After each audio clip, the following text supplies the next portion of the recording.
The Niro is classified as a compact crossover built on an electric hybrid platform, with Kia offering the electric hybrid, the plug-in hybrid, and a full EV Niro. And the EV Niro is Kia's entry-level EV at this moment. They do also have the EV6, which we did drive and review a few weeks ago. If you want to check out that video, it has been posted. But the EV6 is more of a premium and sporty type vehicle. The Niro is definitely their more entry level and all-around vehicle. And here for 2023, we have the all-new second generation, all-new design, interior, exterior. There's a lot to dive into, so let's get into it. Now, the one we're driving here is not the EV, it is just the electric hybrid vehicle. So it is their entry level of the Niro. And this one's offered in an LX, an EX, an EX Touring, an SX, and an SX Touring. This one is the SX Touring, so it is the top of the line. All right, let's start off the review talking about the exterior design. This is a new design for the Niro. We do have this dual paint color.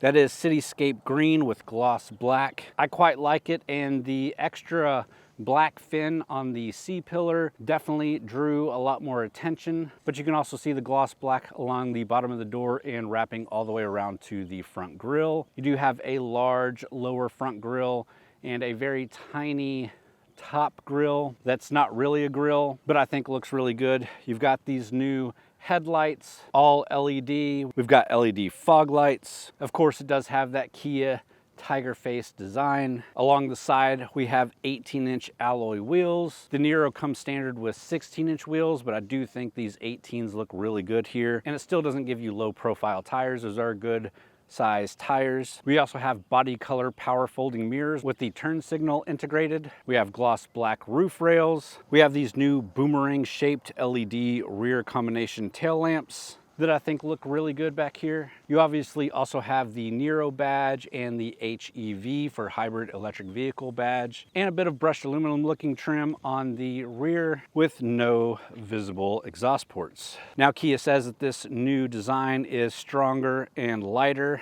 and more powerful than the previous generation. The Niro is also larger in every dimension from the previous generation, including class-leading passenger and cargo volume. We'll talk about that cargo volume in just a second, but let's first talk about the full size. And the total length of the vehicle is 174 inches. The wheelbase is 107.1 inches. The full width is 71.9 inches. Height is 60.8 inches, and it has a 6.3-inch ground clearance.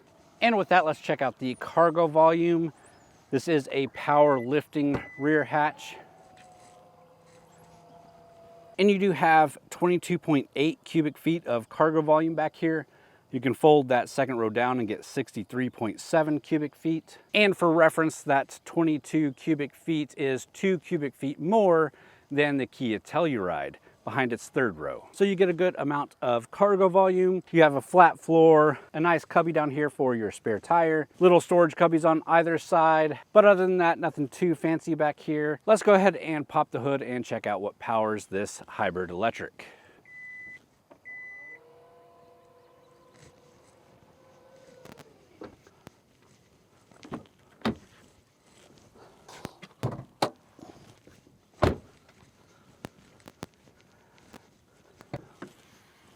All right, and all of the Niro hybrid vehicles get the same engine. This is a 1.6 liter 4-cylinder engine with a hybrid electric motor, pushing 139 horsepower, 195 pound-feet of torque. And where this really stands out is its use of a 6-speed dual clutch transmission, not a CVT. So as you could imagine, I like the way that it drives a bit more than you would with other hybrids with CVT transmissions, but we'll talk more about that as we drive it. But before we can drive it, let's check out the interior, starting with the rear seats.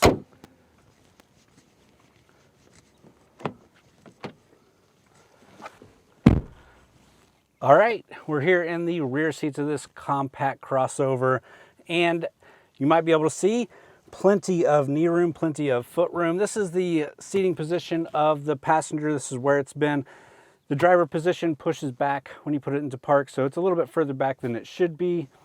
But for a compact crossover, good amount of room back here, plenty of headroom. You've got a little bulge here to help with the headroom. We've got a pull down armrest with cup holders. Very nice. Our own air vents back here. No AC and heat controls, but we've got our own vents. You've got charging ports that are on the sides of the seats, which is kind of a standard thing with Kia these days, and I think a pretty good position for them. Other than that, it is comfortable back here. Forgot to mention I'm 6'1", bigger guy, so being comfortable back here is a big deal. Had the kids 3 wide back here, no issues there. Adults probably wouldn't go 3 wide, but if you had to in a pinch, you probably could do it. Nice materials, nice and comfortable. Let's jump into the driver's seat and really start checking out the interior.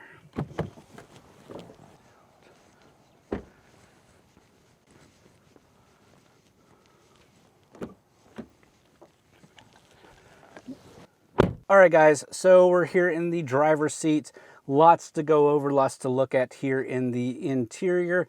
It is a nice interior. Kia calls this the charcoal interior with syntax seating, which is this faux leather, but it feels really good. And you've got nice patterns in here. It looks really nice. Seats, super comfortable. The rest of the interior, really nice. Let's dive into it. And we'll start off with kicking it on. Push button start here.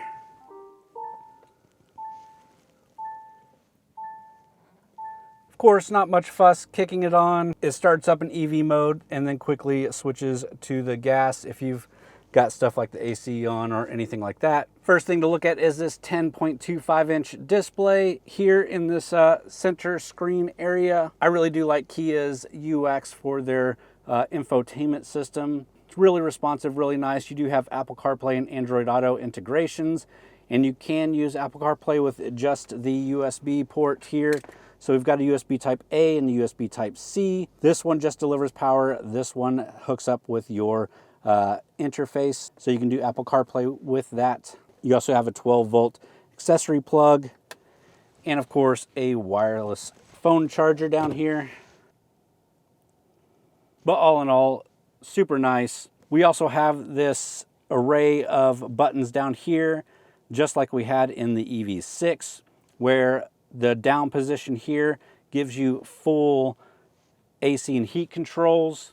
You can click the top button and that will give you more of your radio controls, including a navigation and map button, volume knob, and all of that. I really like this implementation of a screen display where you change the buttons depending on which version you're on, and it's super easy to flip back and forth and super responsive. Now, we did already see the push button start. We've got heated seats and cooled seats, as well as a heated steering wheel, auto hold button, electronic parking brake, a button for your backup camera. It is just a backup camera, not a 360, but you do see we have 360 for our sensors. A button to turn on and off your parking sensors, and then the passenger heated and cooled seats. And then, of course, our gear shifter here is just a traditional gear shifter. And reverse obviously pulls up your reverse camera. Pushing back further are your cup holders and center cubby. You can make the cubby a little bit larger by pushing those out of the way, and quick buttons to just give you cup holders. Armrest is nice and padded, the same material as the seats, with a little bit of a cubby back there. The whole dash and interior looks really good. We do have Harman Kardon audio system, and of course that comes in SX and above trims. We do have aluminum pedals down there, as well as an aluminum footrest with nice grip on there so you're not slipping around if it's wet. And looking at the steering wheel, it's a nice size steering wheel. Not super beefy, but a good size. Pretty sure it's the same steering wheel we got in the EV6, although you did have the drive mode button and the GT button because we had the GT EV6. You got all your cruise control buttons, audio buttons. We've got paddle shifters back here, which I really didn't once touch during this drive. And finally, our fully digital instrument cluster here. Of course, we do have pages we can flip through in the middle, change drive modes, and it changes style a bit. You've got Eco and Sport. And a bit of a spoiler here, you can see we've been averaging 43.2 miles to the gallon during our full week. I'll talk more about that as we take it for a drive. We also have a nice sunroof here in the SX Touring. Some nice interior lights, but that's a good walk around of the interior. Let's go ahead and get this thing out on the road. All right, and first thing to notice while getting it out on the road, it's pretty quiet for a cheaper compact crossover. You do hear that engine more than I would like because it doesn't sound good at all, but you don't get a lot of wind noise, you don't get a lot of road noise. It's pretty smooth and comfortable. Performance isn't going to blow your socks off. We can put it into sport mode, slow down a bit, push the gas. It'll get up and go if you need it to, but it's not going to win any 0 to 60 battles here. The big point of this thing is its fuel economy, and this one being the hybrid, not the plug-in hybrid, not the EV, just the basic hybrid system, is going to net you 53 miles per gallon city, 45 highway with a combined of 49. Now I already showed you we've been averaging just over 43 miles to the gallon during our full week with this, and that's pushing it a bit. That's leaving it idle as we take pictures and video of it. That's not babying it at all, so I have no doubt you can get up to that like 49, and if you do a lot of highway miles, even more. This thing is just really great on fuel economy, which you would expect being a hybrid. Size-wise, we constantly use this as a family. We had the kids 3 wide in the back. We did a grocery run in it. We had it packed full of chairs for soccer. I made my weekly run to downtown Dallas to go into the office once a week. Drives great on backcountry roads, drives great in suburb settings, drives great on the highway, and drove great in the middle of the city. Just an all-around great vehicle, I think. Seating position is good. It's nice and comfortable with the steering wheel, with the pedals.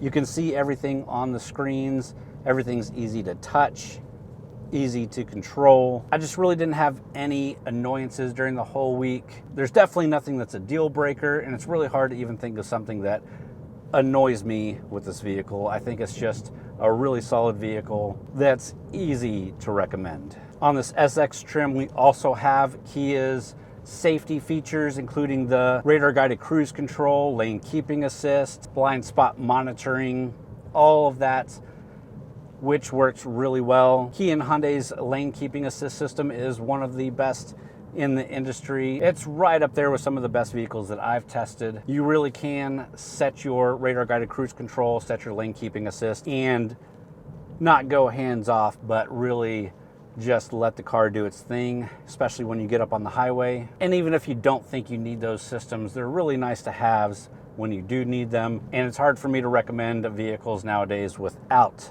those features, unless you're looking at really like a sports car or something off-roading or dedicated to something else. If it's just a back and forth cruiser, family vehicle, having those safety features, really great. So with that, let's go back and park this thing, find a good place to talk about the pricing and some of my final thoughts, and we'll wrap this video up. All right, guys, let's quickly talk about the price and we'll wrap this thing up. Starting with the LX, the base trim, and remember this is kind of the base Niro. Starts out at $26,000, $26,590. The SX Touring trim, which is what we're in here, has a base price of $34,000 and a full MSRP for what we tested here at $36,435. Which, for everything that we got here and the way that this thing drives and the size of this thing, I think is a good price. Wouldn't mind test driving that base where you don't get the fake leather seats, you don't get some of the amenities like the wireless charging and stuff like that, but it still is going to get you great gas mileage and this good size of vehicle. I bet you that $26,000 trim is just as good. With that, let's jump out and I'll give you my final thoughts on here and we'll wrap up the video. All right, so let's get into it. Let's talk about my final thoughts here on the Kia Niro hybrid. Obviously, I'd really be interested in driving the hybrid plug-in, but more the all-electric version. Haven't got to drive that yet. Really excited to if I get the opportunity. If you want to see that, please leave it down in the comments below. Or if you want to see any other of its competition, let me know what you want to see me review and I'll try to make it happen. As far as the Niro goes, I really like it. I like the size. I like the simplicity of it all. I like the fuel economy, the way that it drives, the technology in it. It's really just a great all-around vehicle, and that seems to be what Kia specializes in, just really great all-around vehicles. Definitely haven't driven a Kia lately that I really disregard. And I even own a Kia. I own the Kia Carnival. That is our family vehicle, minivan, and it's getting some mileage on it, and we haven't had any issues with it. So I'm even hoping long-term Kia really pays off. But if you're looking for a hybrid compact crossover, definitely worth looking at, even if you're not considering a hybrid, but just looking at this size of vehicle, definitely worth checking this one out. The hybrid just gives you better fuel economy, doesn't take anything away from the vehicle or its driving. So with that, I hope you guys enjoyed the video. If you did, please hit the thumbs up button. Subscribe to the channel if you're into automotive reviews. We do a different one every week. Also go check out TXGARAGE.com for more written reviews as well as event news coverage from a lot of great authors over there. But with that, guys, thanks for watching.